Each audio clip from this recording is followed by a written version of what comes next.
Bonjour et bienvenue sur le podcast des célibataires bénis.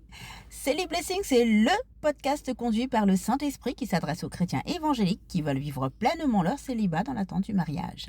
Dans cette saison, nous nous intéressons aux rencontres avec un R majuscule. Nous avons vu dans les épisodes précédents, que je vous invite vivement à réécouter, que les rencontres, quelles qu'elles soient, ne sont pas dues au hasard. Dans le plan de Dieu, il y a un calendrier bien précis avec des projets pour chacun d'entre nous. Au même titre qu'un calendrier classique, les événements de la vie sont délimités par les saisons, un timing dont nous n'avons pas forcément tous connaissance. Seul le discernement et la sagesse vous permettront de distinguer chaque temps que vous embrassez. Comme vous le savez, nous abordons précisément la rencontre du futur, de la future épouse. Alors, soyez prêts. Après donc avoir vu le quand, le ou la rencontrer, quel est le bon moment, voici venu le moment de parler de où le ou la rencontrer. Est-ce qu'il y a un lieu qui favorise la rencontre, un endroit où à coup sûr on augmenterait nos chances de croiser celui que le Seigneur Jésus a prévu pour nous? Ou bien est-ce que tout est si bien calculé, ficelé par le Père Céleste qu'il n'y a rien à entreprendre en amont? On se laisse naturellement conduire. Pour répondre à ces interrogations, observons deux lieux principaux où l'on est susceptible de faire the rencontre. Premier cas de figure, la rencontre dans des lieux communs aux chrétiens. On entend par cela les églises, les rassemblements de chrétiens tels que les concerts gospel, les programmes de conférences de prédicateurs, les séminaires, les retraites spirituelles, etc. Qu'on se le dise, se trouver au milieu de personnes ayant les mêmes convictions que soi est comme intérêt conquis. Pas d'interrogation sur la foi, pas de surprise sur les pratiques religieuses, à moins que l'on ait affaire à un invité, une invitée. Cela fait une case de cocher en moins, un point en moins.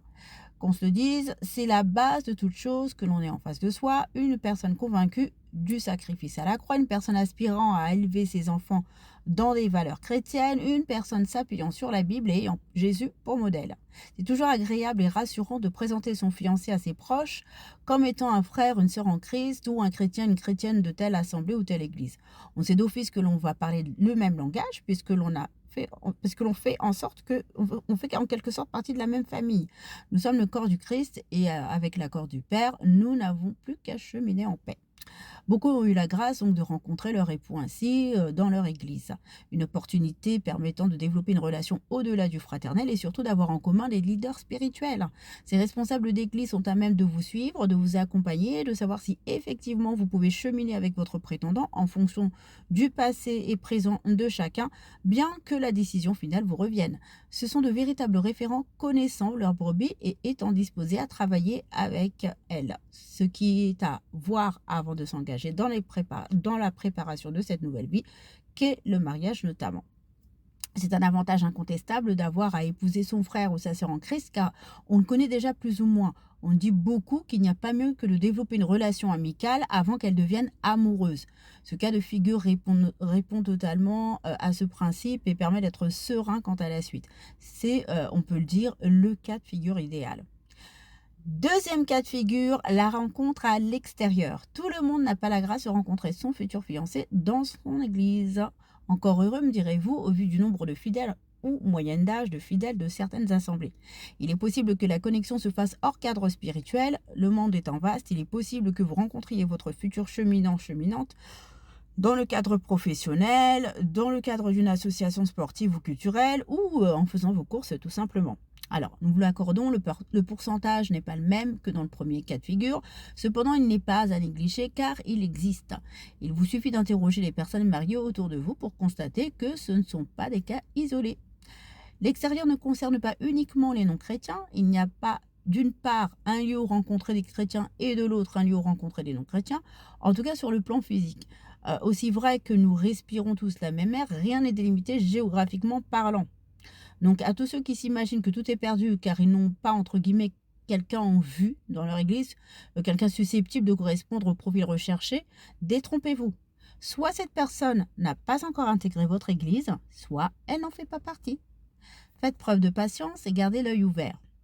La particularité de ceux qui cheminent avec une sœur ou un frère en Christ d'une autre assemblée est qu'ils n'ont en commun que leur foi.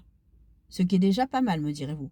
Libre à eux de s'inviter dans leurs églises respectives, un autre lieu de rendez-vous, une autre manière donc de faire plus ample connaissance. Vous l'avez compris, il n'y a pas de lieu propice à la rencontre que l'autre, bien que ce rassemblant la communauté chrétienne semble ouvrir le champ des possibles. C'est le fait de côtoyer régulièrement les mêmes personnes qui peut éventuellement faire naître une forme d'attachement pouvant aboutir à autre chose qu'une simple relation fraternelle. Tout dépend de ce que chacun recherche, de sa disposition, de sa saison, etc. Il arrive que Dieu ne soit pas à l'origine. On s'intéresse à une personne qui nous plaît par sa personnalité, son physique, ses qualités morales, et on s'en fiche du fait d'en faire son ou sa partenaire. C'est ainsi que s'opère la volonté permissive du Très-Haut.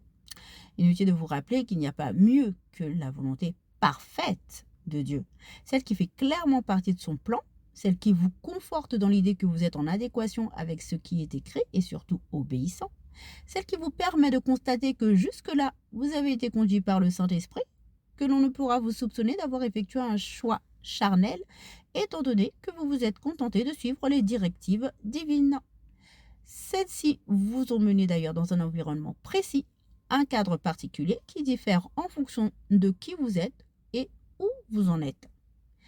Il n'y a pas de moment clé à la saison, mais pas d'adresse. Enfin, du moins, il y a un moment clé, la saison, mais il n'y a pas d'adresse clé, pas de lieu fétiche. Donc à la question où rencontrer son conjoint, la réponse est là où Dieu a prévu que cela se fasse.